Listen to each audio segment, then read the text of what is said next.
ठाणे महानगरपालिकेच्या निवडणुकीमध्ये पुन्हा एकदा शिवसेना आणि भारतीय जनता पार्टीचंच सरकार येणार हे जवळपास नक्की झालं आहे. एकनाथ शिंदे यांनी पुन्हा एकदा आपणच ठाण्याचे ठाणेदार असल्याचं सिद्ध केलं आहे.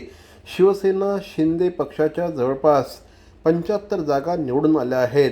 प्रचंड मोठ्या प्रमाणात स्ट्राईक रेट हा समोर आला आहे. त्यामुळे पुन्हा एकदा ठाणे शहरामध्ये श्री एकनाथ शिंदे यांनी आपणच ठाणे शहरामध्ये लोकनेते असल्याचं सिद्ध केलं आहे. काल या प्रचंड विजयानंतर त्यांनी ठाणेकरांचे आभार मानले. ठाण्यामध्ये आत्ताच माहिती आली मला की 71 जागा शिवसेना जिंकली आहे आणि आता चारची मतमोजणी आहे. म्हणजे 75 जागा शिवसेनेच्या एकट्याच्या होतील आणि शिवसेना भाजप युती इथे आपली आहे.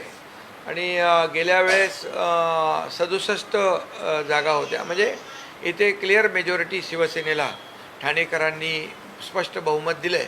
त्याबद्दल मी ठाणेकरांचं मनापासून अभिनंदन करतो. ठाणेकरांना धन्यवाद देतो. भवानी ज्वेलर्स ठाणे, पारंपरिक आणि आधुनिक दागिन्यांचा अप्रतिम संगम. प्रत्येक स्त्रीची पहिली पसंती भवानी ज्वेलर्स ठाणे. नक्की भेट द्या.